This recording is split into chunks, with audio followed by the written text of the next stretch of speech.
With that, you're going to receive the word of God. Tunamtumishi wa Mungu ambaye tunamjua sana kwa uimbaji. We have one servant of God. We know him largely through singing. We know him through singing. Lakini nataka kuambia kama anaimba tena ni evangelist. But I want to tell you, he's a singer and is evangelist. Na kazi yake ni kuhubiri injili. And his job is to preach the word of God. Najua kwa maana anahubiri injili kwa nyimbo na anahubiri injili. That's why he preach the word of God through songs kupitia Biblia. And he preach. Amen. Kwa makofi na vigelegele tunampokea mtumishi wa Mungu. We scream to him.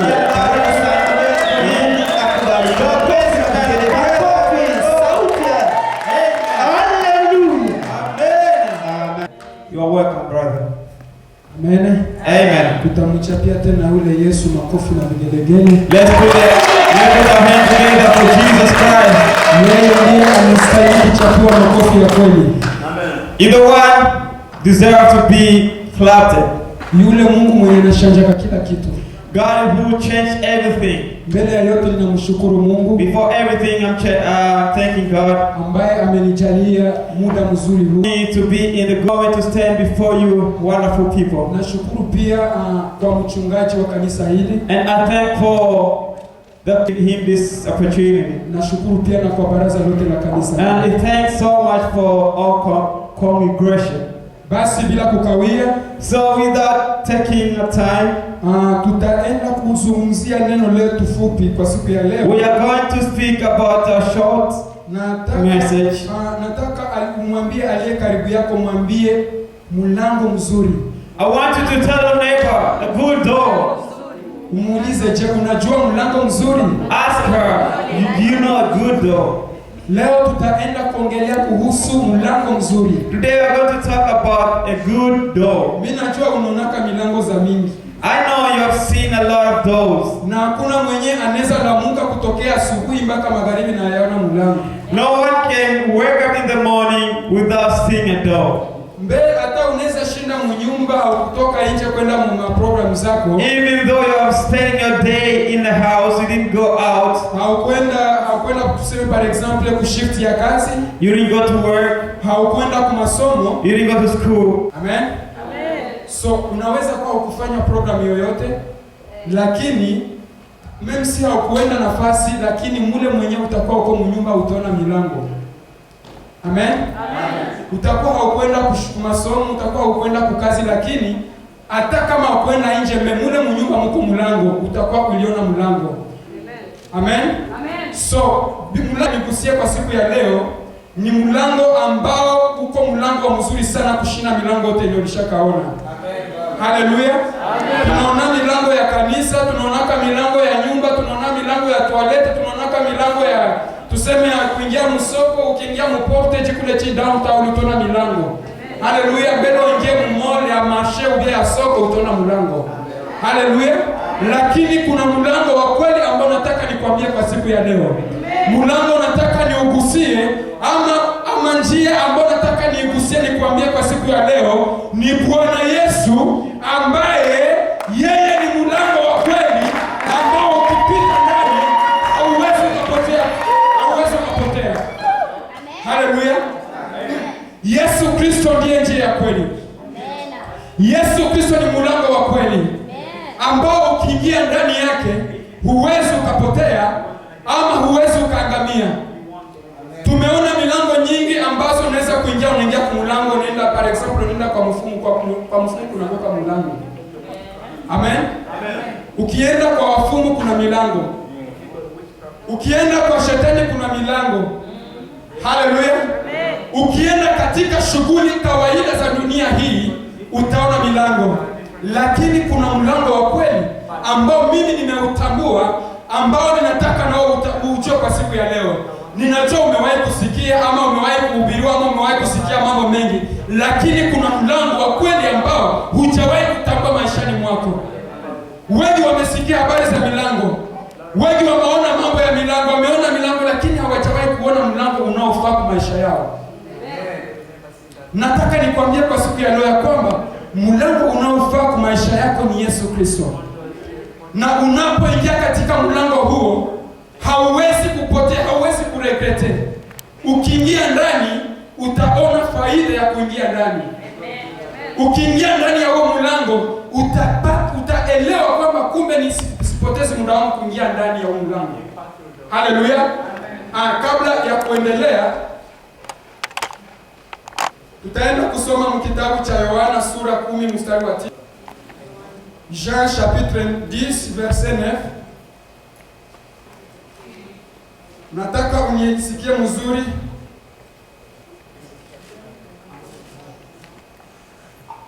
Haleluya. Nitasoma katika jina la Yesu. Inasema hivi: mimi ni mlango, kama mtu akiingia kwangu mimi ataokolewa, na ataingia na kutoka, naye atapata chakula. Haleluya. Yesu hapa Biblia inashuhudia wazi, ni Yesu yeye akisema kwamba ni yeye ndiye mlango mzuri. Haleluya. Yaani inamaanisha kwamba yeye ndiye mlango wa kweli. Unaweza kuingia mambo mengi, unaweza kupotea dunia, unaweza kufanya mambo mengi ambayo inazuru maisha yako ya kimwili, lakini hujaweza kuona mlango unaofaa kwako. Hapa Yesu iko nafundisha akisema mlango wa kweli ambao ukiingia ndani utaokoka ama utaokolewa. Haleluya. Donc Yesu ni mlango, ni destination ile ambao ukiingia ndani ya kwanza historia inapata esheke tu, niingia mwa njia ile inakuwa pembeni. Amen. Ukiingia ndani ya Yesu utaona mwangaza. Ukiingia ndani ya Yesu utaona kweli ambayo itaweka maisha yako huru. Haleluya. Amen. Hiyo ndio iko kichwa chetu ya siku ya leo. Bali tutaenda tena kusoma historia ambayo inaongea kuhusu maisha ya kipofu. Haleluya. Mtu ambaye ni kipofu, na tena nitaongeza kwamba inaongelea kuhusu maisha ya mtu ambaye anaitwa kiwete. Haleluya. Kuna tofauti kati ya kiwete na tofauti kati ya kipofu. Haleluya. Ni vitu viwili viko tofauti, na ni vitu viwili ambavyo vinafanya kwa maisha watu, ama watu wengi wako vipofu, mimi si wako na macho mbili. Watu wengi wako viwete lakini wana miguu miwili. Haleluya. Nitaenda kuonesha tofauti ya kukua kiwete na japo kuna miguu miwili, ama tofauti ya kukua kipofu ijapokuwa kuna macho mawili ya nyama. Haleluya. Tutaenda kusoma kitabu cha Marko sura 10 mstari wa 52 verset 52 please. Marc 10 verset 46 jusqu'à 52.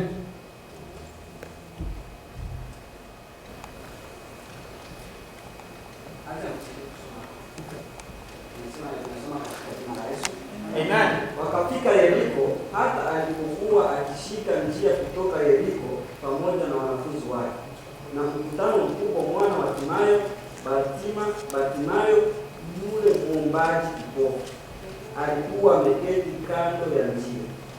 Naye aliposikia ya kwamba ni Yesu Mnazareti, alianza kupaza sauti yake na kusema, Mwana wa Daudi, Yesu unirehemu. Amen. Amen. Haleluya. Tusimamie hapo. Haleluya. Amen. Haleluya. Amen. Amen. Yes. Hapa tunaona Biblia inasema wazi kuhusu ni maisha ya Bartimayo. Haleluya. Huyu Bartimayo ni mtoto wa Timayo, baba yake aliitwa Timayo, na yeye mwenyewe jina lake ilikuwa ni Bartimayo. Biblia inasema wazi ya kwamba huyu Bartimayo alizaliwa tokea tumboni mwa mama yake, alizaliwa ni kipofu.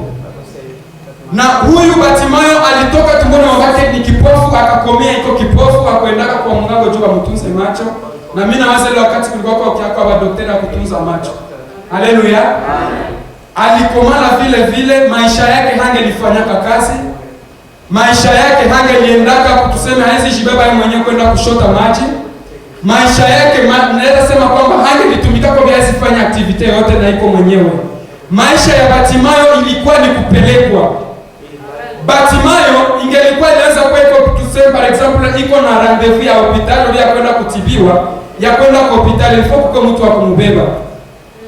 Batimayo ingelikuwa tuseme inahitajika wanasema sema mdowntown leo watagabula chakula bure. Mwenjetu hawezi jibeba. Haleluya. Kama mdowntown mko programu ya kupana chakula bure, Batimayo angelijipelekaka. Sababu alikuwa ni mtu ambaye hana macho. Haleluya. Batimayo alikuwa ni mtu ambaye hawezi akashivukisha barabara mwenyewe, sababu hana macho ya kumuonesha nafasi anaweza kupita. Batimayo alikuwa ni mtu ambaye hawezi kufanya kitu akiwa mwenyewe, hata hawezi kujua kwenye nguo yake iko jua ikamata ivala iweke kumwili wake. Batimayo alikuwa ni mtu mwenye, sijua nikisema nieleze kila kitu juu yake naweza maliza muda, lakini kwa kifupi nataka nikwambie hivi. Ni hapa mwanzo nimekwambia kwamba Yesu ni njia, yeye ni mlango wa kweli ambao ukiingia ndani huwezi kupotea. Yesu ni mlango ambao ukiingia ndani utapata kuona. Yesu ni mlango ambao ukiingia ndani utapata kuokoka ama kuokolewa. Yesu ni mlango ambao ukigusa tu kumlango huo maisha yako yanapaswa kubadilika. Biblia inagusia hapa, inasema wazi ya kwamba kuna wakati ambao Yesu alikuwa akiingia katika mji wa Yeriko. Na Yesu wakati alikuwa akiingia katika mji wa Yeriko, iko napita akaenda kufanya mkutano. Biblia inasema ya kwamba alikuwa akipita njiani. Na wakati Yesu iko anapita njia, kukakuwa kelele, ndio kunakuwa iko sawa vile amteaji, kunakuwa kavuyo mingi njia. Asa huyu zagu nani huyu ndugu huyu nani Batimayo, naye kazi yake ilikuwa ni kulumbaka. Haleluya. Kazi ya Batimayo alikuwa banampeleka asubuhi, banampeleka kunjia, anaenda lomba msaada ili apate jinsi ya kuishi. Inawezekana alikuwa swati na mdogo yake ama alikuwa na ndugu zake wenyewe walikuwa wanamsaidia kumpeleka hiyo nafasi. Anashinda ile nafasi asubuhi mpaka magharibi kisha wanamrudisha kwa nyumba. Na pale ndio anatoshaka rasio yake ya kumsaidia. Kama ni sawa anaweza hitaji ni pale ndio anatoshaka rasio. Mimi nataka nikwambie huyu Batimayo inawezekana alikuwa ni mtu mwenye alishaka kuwa abandone na familia yake. Sababu ingelikuwa haliko abandone na familia yake, hangelikuwa naenda kumpeleka hiyo nafasi kwenda kulomba vitu ya bure. Haleluya. Unajua kuna wakati ambayo unaweza kupitia maisha yenyewe uko napitia inangwe inavuka mpaka. Haleluya. Inangwe inavuka mpaka mpaka watu wanakuchoka. Unaweza pitia problemi, hiyo problemi inakugeka sawa vile magonjwa ya tuberculosis. Inavuka mpaka inakomala mpaka mwenye anakuzia savuga, anakulipia nyumba bema, anakulipia transport ya kwenda kwa masomo na kufanyia kila kitu anakuwa anakuchoka. Haleluya. Njoo kwenye mimi na imagine maisha ya Batimayo, sababu alikuwa kipofu tokea utoto hadi ukubwa wake, wakati toka mpaka wakati yeye alikutana na Yesu. Huyu Batimayo inawezekana alifikia kufika mwisho, akaamua basi Mungu amsaidie, basi apate mtu akona mweka pale kunjia, akwenda tafuta mtu akumsaidia, akwenda tega mikono ili asaidiwe. Huyu Batimayo siku moja Yesu yuko napita, anasikia kelele, anasikia watu yuko napita, anauliza mwalikuwa pembeni yake, akasema bwana, ni probleme gani iko hapa mwenye njia? Mwenye yuko pembeni yake anamwambia aseme no, aseme kuko mwenye napita hapa jina yake Yesu. Haleluya. Aseme ni nani? Aseme ni Yesu wa Nazareti. Wakati alisikia ni Yesu wa Nazareti, mara moja akatambua. Haleluya. Akatambua. Na wakati alitambua akaelewa kwamba huyu mwenye anapita inawezekana sio mtu wa kawaida. Mara moja Biblia inasema wazi kwamba akaanza kupiga kelele. Yesu kupiga kelele kwa Batimayo kupiga kwake kelele, akaanza kusema mwana wa Daudi ni rehemu, mwana wa Daudi ni rehemu, mwana wa Daudi ni rehemu. Haleluya. Wakati alipiga kelele, Biblia inasema wazi ya kwamba Yesu kwenye alikuwa amefikia akasikia. Haleluya. Yesu akasikia. Yesu wakati alisikia alikuwa mbali. Biblia inashuhudia kwamba alikuwa ametambuka nafasi ambayo Petro alikuwa anakaa. Na kulikuwa distance and plus kulikuwa watu wengi walikuwa nafasi hiyo. Yesu kwenye alikuwa kumbali akatambua kupitia Roho Mtakatifu, akaelewa kwamba kuna kitu ambacho kinaweza kuwapenya. Kuna mtu mwenye kuna haja yangu, kuna mtu mwenye kuna bezo yangu, kuna mtu mwenye kuna tatizo linalohitaji kutatuliwa. Haleluya. Biblia inasema wazi ya kwamba Yesu akauliza wanafunzi akasema, ni mtu gani yule mwenye iko napiga kelele? Bakasema njoo, akamsikia sema ule jamaa anaikala kule vile kule nyuma. Akasema mumlete. Haleluya. Nataka nikwambie kwamba kwa Yesu hata kama hujasema shida zako, Yesu huwa anaelewa shida zako. Kabla hujakiri problem yako, Yesu huwa anajua haja ya moyo wako. Kabla hujasema unataka nini, Yesu anakuwa amesha kujua. Hata uwe bado ndani ya shimo, Yesu anakuwa anajua shida yenyewe nayo. Hata uwe uko Afrika lakini Yesu yuko hapa Canada, ukilia tu jina la Yesu, ukilia mwana wa Daudi, Yesu ni lazima atasikia na kujua kwamba kuna mtu wangu mwenye kuna lazima msaada wangu. Haleluya. Biblia inasema si kwamba Yesu akasikia akasema na ule mtu mumulete. Roho Mtakatifu akasaidia huyu Batimayo. Bakaenda bakanyangula Batimayo bakampeleka mbele ya Yesu. Yesu kumwangalia, Yesu alikuwa alishajua besoin ya moyo wake. Donc alikuwa alishajua besoin yake. Lakini Biblia inasema aseme kwa kukiri kwetu tutaokolewa. Kwa kukiri kwetu tutafunguliwa. Haleluya. Na kukiri kwetu tunaweza kulainiwa ama tunaweza kuangamizwa. Kusema yako unaweza kupokea muujiza. Kusema kwako unaweza kufunguliwa milango ambayo ilikuwa inafungwa. Yesu akamuuliza sema, wewe unataka nikufanyie nini? Batimayo mara moja naye sa emotion na akajisikia tu iko na furaha ile utayari wa moyo. Biblia inakuwa mahali ambapo Biblia inashuhudia kwamba mtu mwenye kuna utayari wa moyo anapokea tofauti na mtu mwenye ana utayari wa moyo. Huyu Batimayo alikuwa alishakuwa directement na utayari wa moyo. Iko sa Roho Mtakatifu alikuwa amemtembelea. Directement akasema sema, mwana wa Daudi, samani nataka nipate kuona. Haleluya. Biblia inasema pale kwamba Yesu akamwambia aseme, kufatana na nia ya moyo wako na imani yako utaona, pokea kuona. Haleluya.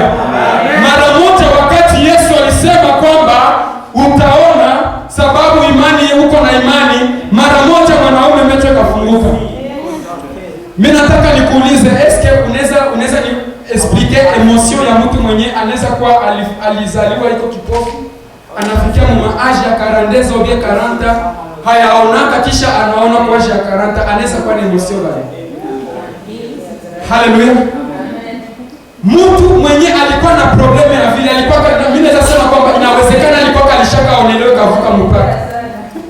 Alikuwa alishaka zarauliwa mpaka kavuka mpaka. Alikuwa alishaambiliwa matusi ya modele ya fashion zote mpaka ikavuka mpaka. Hata na mwenye hawezi kumdharau alikuwa alishaka mdharau mpaka ikavuka niveau. Haleluya. Lakini kwa hiyo siku mimi nakwambia kwamba mwenye anapokea muujiza anakuwa na furaha tofauti na mtu ambaye hakupokea muujiza. Mtu ambaye anaona mkono wa Mungu anaona tofauti na yule ambaye hajawahi kuona mkono wa Mungu. Mtu ambaye anakutana na presence ya Mungu anakuwa tofauti na mtu yule ambaye hajakutana na kitu ya Mungu. Yule mtu ambaye hajaguswa na Roho Mtakatifu anakuwa tofauti na mtu mwenye anaguswa na Roho wa Mungu. Haleluya. Biblia inasema wazi ya kwamba Batimayo sasa tumetoka ilifunguka, Biblia sikuko kwenye Biblia ndio kusema sema, akasema mimi naona. Yesu anasema unaona, okay. Mimi naona okay. Ushuhulize mtu mwenyewe anaona kama anajua kama ndevu zinakuwa. Haleluya. Anasema mimi naona, sana angalia anaona mawingi matembea, anasema kumbe Bwana nilishapitwa vya mingi. Anaona mawingi na angani, anaona dunia, anaona bato, anasema kumbe hivi ndio watu wanakuaka. Yeye mwenyewe ushuhulize mtu anazaliwa toka tumboni mama mpaka mwele maasha, kwa sababu Biblia inashuhudia kwamba alikuwa umri ya juu, alikuwa mtu mzima. Alikuwa ameshakuwa mtu mzima. Lakini alikuwa kajua kama mtu anakuaka namna gani. Alikuwa anajua tu ile ya kujigusa na jigusa mwenyewe, anasikia niko na miguu, niko na hajui inafanana iko na ya kulele gani. Haleluya. Hajue hata kala ya mwili wake. Hajue fashion ya tundu yenyewe kwa mapua yake. Haleluya. Lakini hiyo siku Biblia inasema kwamba akapata ufungulivu. na wakati alipata ufungulivu mara moja, Biblia inasema kwamba akamfuata Yesu.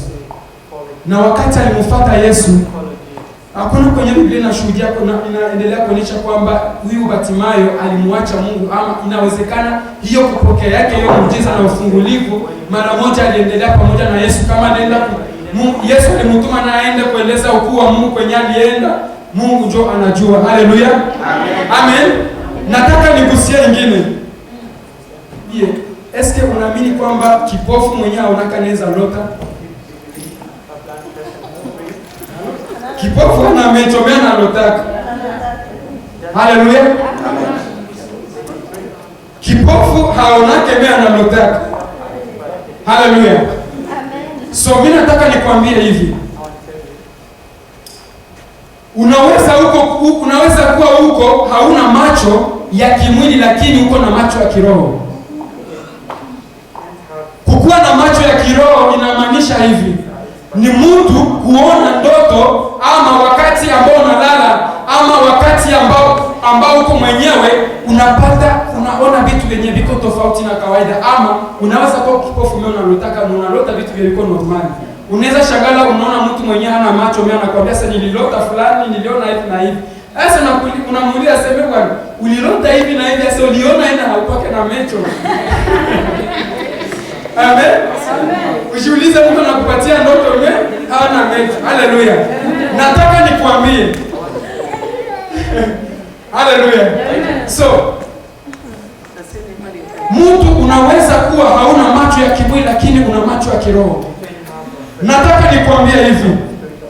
Hakuna kwa Biblia inasema hii, lakini nataka nikueleweshe hivi. Bartimayo inawezekana Biblia inashuhudia kama alikuwa kipofu, na ni kweli alikuwa kipofu.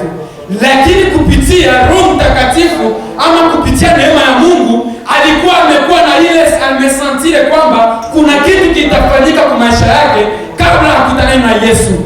Inawezekana alikuwa ile tu kupita, ama alilamuka akajisikia tu leo asubuhi.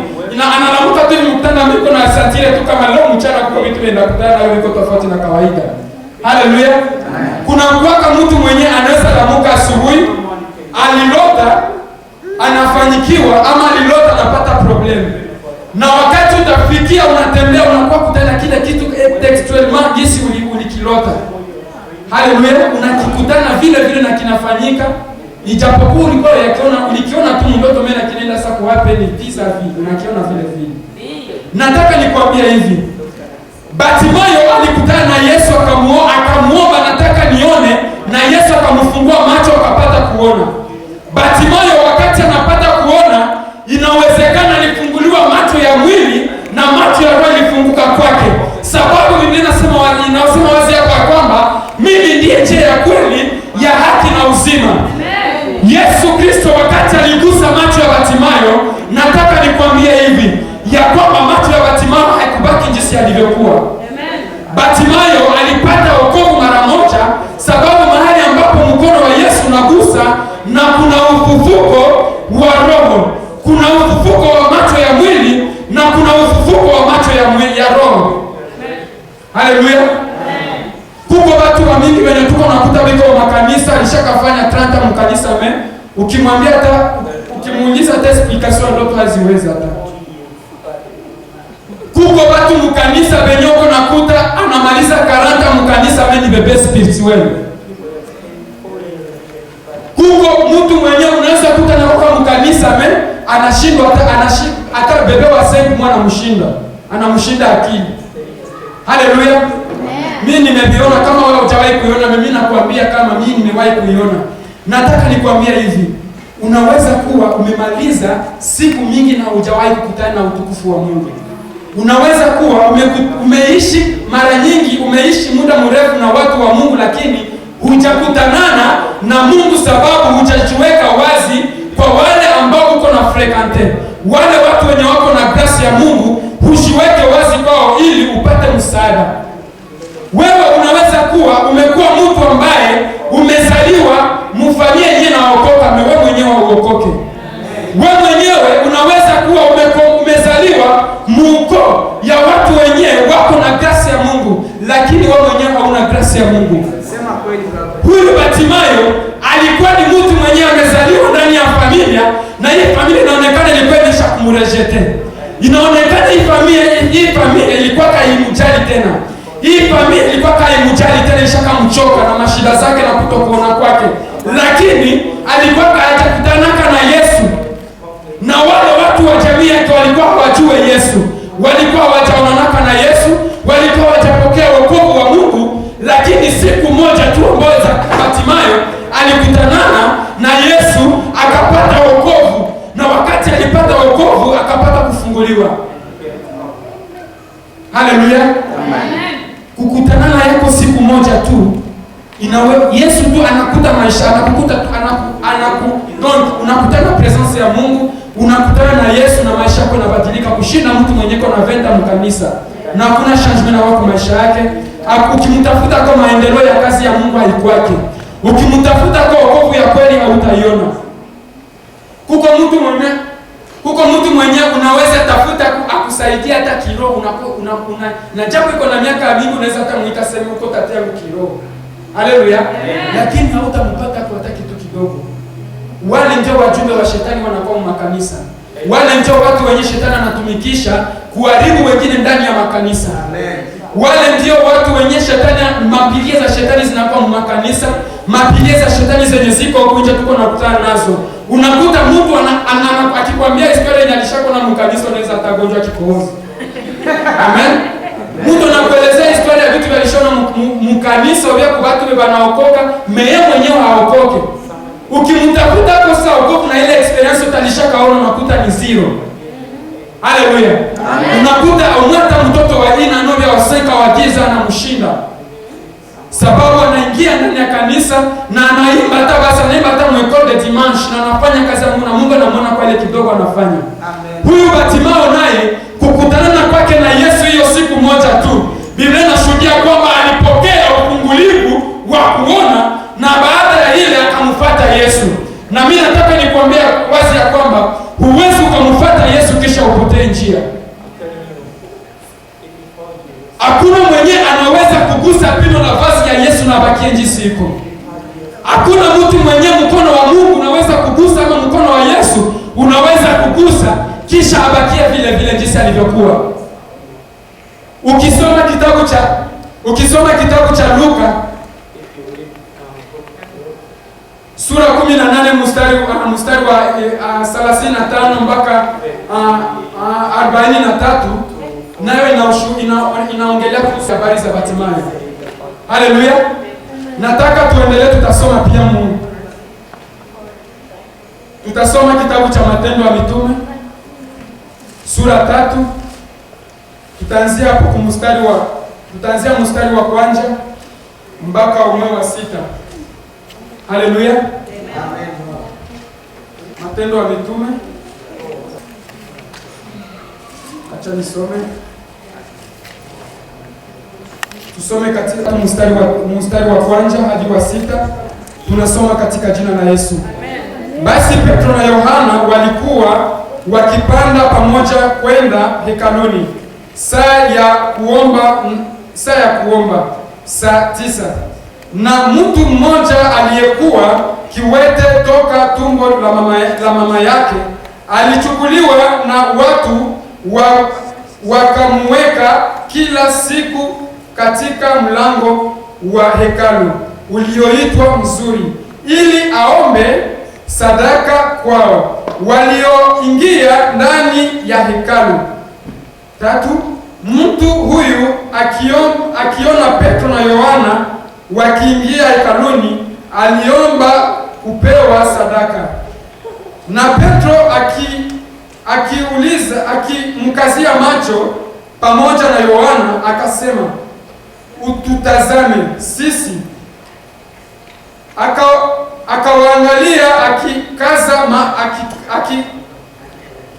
akitarajia kupata kitu kwao, lakini Petro akasema, akisema, sina fedha wala dhahabu, lakini nilicho nacho nitakupa. Kwa jina la Yesu Kristo na wa Nazareti, simama uende. Hale watu wakifanya kazi sawa sawa na vile Yesu alikuwa akifanya, na Yesu alikuwa akifanya kazi pamoja na Bwana wao Yesu. Amen.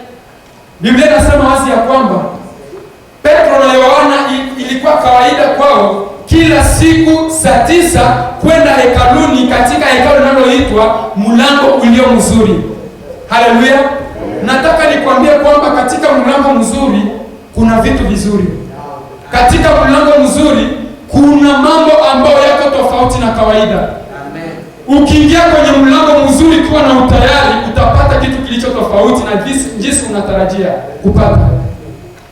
Biblia inasema wazi ya kwamba kila siku iendao kwa Mungu kulikuwa mtu ambaye alikuwa anaitwa kiwete. Haleluya. Huyu mtu Biblia inasema kwamba jina lake walikuwa wanamuita tu ni kiwete. Kiwete inamaanisha donke ni mtu mwenye ana mguu, kilema wa mguu. Asa huyu mtu naye inawezekana alikuwa katu yake na mikoshi sawa vile ya Batimayo. Kila siku naye walikuwa wanampeleka kwa mlango, anaenda kutega mikono, analomba. Kwa siku atapiga kiasi na rudia kupale ni kao kabisa, hakuna kitu alipata na rudia iko na lini. Haleluya. Kila siku ya maisha yake, naye alizaliwa kutoka tumboni mwa mama yake, hakuwa hatembe yake, hana mtu wa kumsaidia. Na ile wakati kulikuwa kwa mavelo za kutembeza vilema, velo za kutembeza watu walemavu, hii makinga kutembeza watu walemavu zilikuwa zikwake. So inawezekana walikuwa nampeleka kumgongo, na mtu akupeleka kumgongo alikuwa alishakachoka. Haleluya. Nataka nikwambie hivi, kuwaza kwako na kuwaza kwa Mungu iko tofauti sana. Kutaka kwako na kutaka kwa Mungu iko tofauti sana. Biblia inasema wazi ya kwamba Petro na Yohana kazi yao walikuwa wanaendaka kwa maombi kila 15 ya magharibi ya premidi. So wao wako naingia tu muhekalu, wanakuya wao wiko na kazi zao na walisha kemba mbaya sana. Na for example najua ujenja, unajua maisha ya utumishi kwa probleme nyingi sana. Amen. Amen. Watumishi wanateseka, watumishi wanapiteka vitu ambavyo mtu kawaida hawezi kuelewa. Unaweza na mtu anapendeza hivi na veste, kumbe ndani ni swata kabisa ni. Amen. Amen. Mimi nataka kuambia hivi, inawezekana nao walikuwa wako viko please mfaya mbaya sana. Amen. So hiyo siku walikuwa please, hawana kitu, hawana pesa, hawana dhahabu, lakini hiyo siku walikuwa matajiri katika ulimwengu wa roho. Haleluya. Biblia inasema si kwamba wako tunaingia hivyo, anatengia muhekalu, wakakutana jamaa na kala pembeni ya mlango, anatega mikono. So anaangalia na sema jamaa iko serious, anatega tu mikono hivi, iko serious au jamaa. So tumfanyie nini? Haleluya. Kama walisemezana mimi na wewe hatujue. Amen. Kama Petro na Yohana walisema jamaa tutamfanya mimi na wewe hatujue. Asa jamaa naye sasa aliona, unajua watumishi wa Mungu wanakuwa kama proprio. Mtumishi wa Mungu anaweza kutaniwa iko hana kitu, hana pesa, anajikaza kiatoke kitakate. Anajikaza kanzu yake itakate. Anajikaza akuwe proprio, sababu mtumishi wa Mungu anastahili kuwa msafi. So, wako naingia tu ndani, kiwete na katarajia kupata nini? Kupata msaada kwao. Wanaingia hivi, jamaa anatega mkono, saidia, wananisaidie, niko baba nisaidie. So wanaingia, Biblia inasema wazi kwamba Petro na Yohana wakaangaliana kumacho, kisha wakasemezana. Baada ya pale wakasema bwana, huyu mtu ilifaa kumsaidia. Mungu naye alikuwa na mpango na huyo kiwete. Huyu kiwete alikuwa maisha yake yote ni kulomba. Huyu kiwete siku zake zote za maisha ilikuwa ni mateso. Huyu kiwete maisha yake yote ilikuwa kama hakupata kumsaidia na hawezi kula. Huyu kiwete alikuwa kama hakupata mtu wa kumpatia hata zabushi, ile siku giza na kwa mwake. Analala mkiza na watoto wanalala njaa. Pale njoo alikuwa anatoshaka rasio yake kila siku. So Biblia inasema ya kwamba Petro na Yohana wakasemezana, wakamwambia wakamwambia sema, eske unaweza kutukazia macho yako? Unaweza kutukazia macho. Haleluya. Nataka nikwambie kwamba kukaza kwako macho kwa Mungu wala kukaza kwako imani kwa Mungu inafanyaka muujiza kwa maisha ya mwanadamu. Kukaza kwako imani kwa Mungu inaweza kufanya maisha yako kuwa mapya. Kukaza kwako imani wewe Mkristo kwa Mungu, kushimama imara, kukaza imani pasipo imani kuyumbayumba na vitu vya dunia, inaweza kufanya maisha yako ifunguliwe na iwe tena mpya. Biblia inasema ya kwamba Petro na Yohana wakamwambia sema utukazie macho. Sasa walimwambia sema tukazie macho, jamaa akawaza sema iko sasa leo maraba maisha tabadilika, leo iko sasa mfupe tabadilika. Leo mimi na maraba nakutana na babosi. Amen. So jamaa anawakazia macho.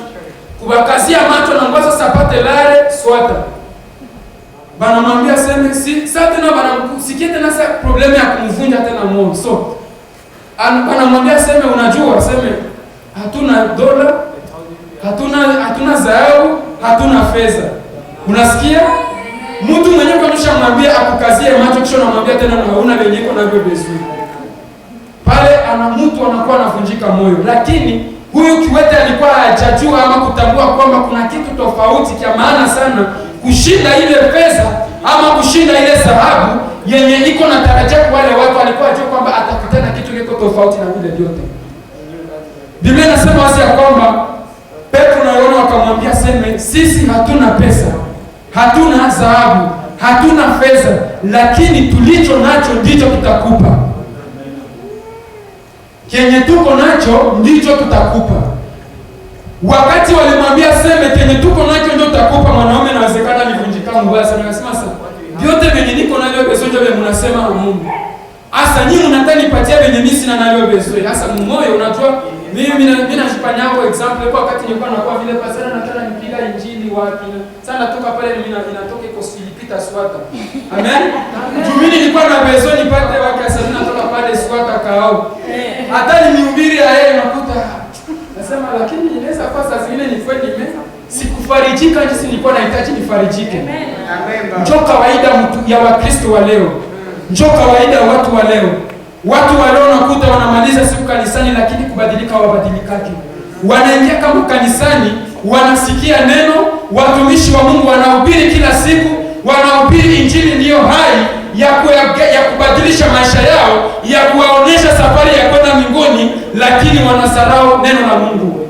Wanasarau watumishi wa Mungu. Wanasarau neno lenyewe wanapokea kutokea kwa watumishi wa Mungu. Na maisha yao yanabaki hivyo. Na wakati maisha yao yanabaki hivyo, shetani naye anapata nafasi ya kuwatumikisha kwa kuharibu wengine, kudekuraje wengine mkazi ya Mungu, kudekuraje wengine mwokovu. Nataka nikwambie siku ya leo, mpendo mmoja uko unanisikia, memsi maisha inaweza kuwa mzito. Memsi unaweza kutarajia kupata kitu kwa mtumishi, ama unaweza tarajia kupata kitu kwa mchungaji, unaweza tarajia kupata kitu kwa mtu, lakini nakwambia kitu kia muhimu sana. Ni lazima kukaza imani yako ndani ya Mungu. Sababu kikaza imani yako ndani ya Mungu, utaishi maisha yaliyo tofauti na baraka zenye ungelipata kutoka kwa mikono ya mtumishi ama ya mtu wa kimwili. Haleluya. Amen. Kuna tofauti kati ya baraka za kimwili na baraka za kiroho. Baraka za kiroho zinafaa sana, ni za maana sana kushinda baraka za kimwili. Unaweza kuwa hauna kitu, uko maskini, hauna kitu, hauna pesa ama hauna gari, hauna nyumba, lakini kama uko na Roho Mtakatifu, ule Roho Mtakatifu mwenyewe kwa ndani yako iko na valeur kushinda kila kitu kinaweza kutana nacho. Njoo maana mimi najisemea kama mkosa, mimi najindia kama mimi nasema unaweza nibeba dini na yote, unanibeba bibi, unanibeba mtoto, unanibeba utajiri yote, unaniima kila kitu. Yesu tu ndio siniime tu. Usiguse tu Yesu mwenyewe kwa ndani mwangu. Unaweza gusa mwili yangu, unaweza kunifanya vibaya, unaweza kunikata mkono, na Yesu mwenyewe ndani ya roho yangu simguse hapo. Haleluya. Amen. Biblia inasema ya kwamba wale watumishi wa Mungu wakamwambia kiwete, kenye tuko nacho ndio kenye tunataka kutukupatie. Mungu alisikia huruma sana juu yake. Mungu akasema no, huyu mtu atampatie pesa zitaisha, lakini nikimpatia migulu atapata jinsi ya kwenda kubeba hata mizigo, na anapata jinsi ya kutafutia kusaidia jamii yake. Amen. Haleluya. Ndio maana nimekwambia hapa, nakwambia kwamba kuwaza kwa wanadamu ni tofauti na kuweza kwa Mungu. Wale watumishi waliangalia wakasema mimi si hata tumpatia yeye ndo lale yenye tuko na mposhi yenye tungeuza kwa bujia kukonga mnyumba usiku, hata tumpatie na umekesho tena atarudia kwa yeye na kia longo. Baka decide kusema basi hivi tuko na huyu Mungu wetu, hivi tuko na huyu Yesu mwenyewe ndani mwetu, mwenye anabadilishaka kitu kilishaka shindikana, tunaamini kwamba huyu anaweza kutembea.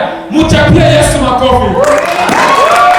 Nataka nikwambie, kile kizito kenye uko nacho ambacho kilishaka shindwa kupata solution, leo kwa siku ya leo Mungu iko na uwezo wa kufanya kitu kipya kwa maisha yako. Amen. Wewe mwenyewe ulishaka shindwa kupata tuseme kazi, ulishaka shindwa kufanyikiwa, uko na maprobleme ya magonjwa, ulishaka shindwa kupona, uko na maprobleme ya maestoma, uko na maprobleme ya makanser, uko na maprobleme ya madiabete, bure ni peti problem mbele ya Mungu wangu. Ninakuambia kwa jina la Yesu, Mungu ana uwezo wa kukausha moja kwa moja ndani mwako, ndani ya mwili wako. Biblia inasema wazi ya kwamba Petro na Yohana wakamwambia, "Shimama utembee." Haleluya. Utakiri pamoja na mimi, shimama utembee. Twende sisi wote pamoja. Shimama utembee. Shimama utembee. Shimama utembee. Shimama utembee. Haleluya. Kama una nafasi yenye kuna probleme kwa mwili yako, gusa pale nafasi kisha na ukisema, "Ninashimama na kutembea kwa jina la Yesu." Haleluya. Nashimama na kutembea kwa jina la Yesu. Haleluya. Kama ni estoma, gusa pale na useme, "Mimi napona estoma kwa jina la Yesu." Kama ni probleme ya diabete, gusa mwili wote mzima hivi ukisema, "Ninapona kwa jina la Yesu." Haleluya. Biblia inasema wazi ya kwamba watumishi wa Mungu akamwambia, "Shimama utembee." Biblia inasema wazi ya kwamba huyu ndugu alikuwa miguu yake na kunjamana, kwa mnyango hajoroshake miguu. Baki mbebe kwa sababu ile bwana mbeba sababu ile mzigo, bwana mnyangula tu bwana, kama ni kukichwa, kama na muambaleo, kama ni mkikwembe, kama ni mkoo, kama ni munini, bana nyangula na bana peleka vile, kama watatia hapa, kama ni hapa, kama ni wapi, mimi na wewe tujue. Biblia inasema wazi hapo, kiendelesha hii na ukiendelesha nafasi uko unasoma mpaka kumstari wa 9, utaelewa jinsi Biblia inaendelea kusema kwamba miguu yake ilikuwa inakunjamana, ilikuwa inyorokaje. Lakini kwa neno tu moja tu ya kushimama wende, shimama na wende, ikapata kufungua ile mikunjo yote ya miguu, ikapata kukunjuka, ikanyooka na yeye akatembea. Na wakati alitembea, Biblia inashuhudia kwamba alikimbia sana. Na popote kwenye alikuwa anakimbia na ruka kwa furaha, Biblia inasema wazi ya kwamba wale watu walikuwa wanamjua ule mtu. Benye walikuwa wanamuonaka mkati, benye walikuwa wanamuonaka munjia, benye walikuwa wanamuona ngisi wanampeleka kukichwa, ngisi wanamnyangula wanaewa kumugongo. Haleluya. Sasa walimuona, Biblia inashuhudia kwamba wale watu wakaanza kushangaa wenyewe kwa wenyewe, wakaanza kuulizana wenyewe kwa wenyewe, wakaanza kusema, "Ule mtu mwenye tulikuwa tunajua haiko njoo bwana, haiko njoo ile jamaa kwa bwana wako kumgongo." Bakaanza kuulizana. Wakati walijua, Biblia inasema wazi ya kwamba mji wote nzima ulimshangilia Mungu na watu wengi walikuja kwa Yesu. Nataka nikwambie hivi, kukupitia wewe mtu mmoja unaweza kutuma hii Winnipeg yote inaokoka. Amen. Kupitia uponyaji wa mtu mmoja inaweza kufanya dunia nzima inaokoka. Amen. Kupitia wokovu wako wa mtu mmoja inaweza kufanya hii mtu yote ya Manitoba inabadilika. Amen. Nataka nikwambie hivi, huyu ndugu wakati alipata huo muujiza, Biblia inashuhudia kwamba naye hakuachaka wale watumishi ya Mungu, alikazana nao yule na chini. Amen. Akakazana nao, akafuatana nao, akakuwa serious, akakazana nao, akaanza kwenda kuhubiri nao injili. Amen. Wakati wao wanaenda kuhubiri injili, naye anasimama na toa ushuhuda. Na wakati kupona kwake ilishtuma sifa za Mungu zinatembea na kupanda juu katika mji wao, katika ile mji yote kwenye alipata ile uponyaji. Amen. Ndio maana nataka nikwambie Mkristo, hapana kudharau Ukristo wako. Haleluya. Amen. Tuko pamoja? Yes. Nataka nikwambie hivi, nisikie vizuri. Mtu anaweza chezesha kila kitu kenyoko nacho. Mtu anaweza chezesha gari yako. Mtu anaweza chezesha kiato yako. Mtu anaweza chezea kuvesti yako, mshipe yako, bia kanzu yako. Hapana kuacha mtu achezee kwa wokovu wako. Amen. Na kuambia niko serious ndugu yangu.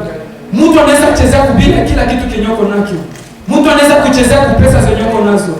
Hapana kuacha mtu achezee kwa wokovu wako.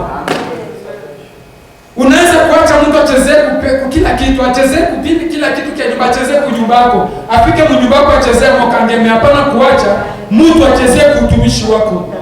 Kama uko mtumishi wa Mungu nisikie mzuri. Hapana kuacha mbwa mwitu achezee huduma yako. Hapana kuacha mbwa mwitu achezee wokovu wako. Sababu mahali ulikutana wokovu wako hakuna mtu alikuwako. Hakuna mwanajua surprise alipotaka juu ya wokovu uko nayo. Hakuna mtu anajua valere ama thamani ya utumishi uko nayo ama thamani ya wokovu umepewa na Mungu. Hakuna mtu anajua. Ndio maana uko nakuta watu mkanisa hawabadilikake. Watu mkanisa iko tu bebe spiritual, ukimwona leo utakuta ni bebe spiritual. Unangoja unapia tena mudemi sasa utakuta tu ni bebe spiritual. Unapia mudemi 25 utakuta tu iko tu bebe spiritual. Habadilikake. Wale ni watu ambao wamepokea neema kisha wanaichezea. Wale ni watu wabaya ambao haustahili hata kuacha nafasi moja uachezee kwa maisha yako. Amen. Haleluya. Amen. Nataka nikwambia hivi, kama umepata neema ya wokovu, shika wokovu ulio nao. Kama umekutana muujiza, kama ni kupitia muujiza wa Mungu ndio umepata wokovu, ile muujiza wa Mungu lipataka, yenyewe lilitumako na kukutana na Mungu, kazana na ile ushuhuda, kazana na maombi, kazana na Yesu. Sababu katika Yesu ndio mna milango zaidi ya ile ambayo umewahi kuona kwa maisha yako. Katika Yesu ndio mna kila kitu. Biblia inasema wazi katika kitabu cha Yohana sura 10 ya kwamba mimi ndiye njia ya kweli, mimi ndiye mlango wa kweli. Mlango mzuri ni Yesu Kristo. Mlango wa hekalu ni Yesu Kristo. Ukiingia ndani ya mlango ambao ni Yesu Kristo, hutapotea kamwe. Hakuna mtu atakaye kukunyang'anya wokovu uko na sababu uko serious. Wakati unakazana na Mungu, hakuna mtu anaweza kukuchezea. Ndio maana nimekupatia hapo mfano, niko nakwambia kwamba ukiona muujiza yenyewe Mungu anafanyaka, mtu mwenyewe ni kipofu analotaka ndoto, ijapokuwa hana macho. Ukimuuliza kulele ambao mimi navala hata kuambia, lakini ndoto anaona ndoto na Mungu anamfunulia. Haleluya. Hiyo ni kitu inaonyesha ukuu wa Mungu. Huyu ndugu Batimayo mwenyewe alikutana na ile neema ya Mungu, hakuichezea hata siku moja maisha yake. Huyu kiwete ambaye alikutana na utukufu wa Mungu, akakutana na ile muujiza wa Mungu kupitia Paulo, Petro na Yohana. Hakuna siku vile nashuhudia hapa kwamba aliachaka wokovu ama karudia nyuma imani yake kacheza, hakuna. Kitu kia maana sana, kazana na maombi. Mkristo bila maombi ni kitu bure. Unaweza kupokea muujiza sahihi, so natoka nje sababu hakuna maombi ndani mwako, ile baraka lipate na ishako na shitana na ile kipere, unabakia empty. Kisha unakuwa tu, kisha mtu wa vile ndio anabakia iko na dharau ama anakuwa anakritike watumishi wa Mungu, anakuwa na kritike ile Roho Mtakatifu, anakufuru Roho Mtakatifu. Roho Mtakatifu anakufanyia kitu, anakubariki, anakufanyia kitu kwa maisha. Baada ya pale wewe unakuwa distrait, shetani anapita kule nje na rekipere ile baraka iliyopata. Sasa tunabakia wazi. Baada ya pale utabakia tu kuna Roho Mtakatifu kwa sole Mungu alikuwa Mungu wa Mungu, kwa sole mtumishi alikuwa wa Mungu. Ijapokuwa ni wewe ndio wa kukesha kwa baraka yako. Haukukesha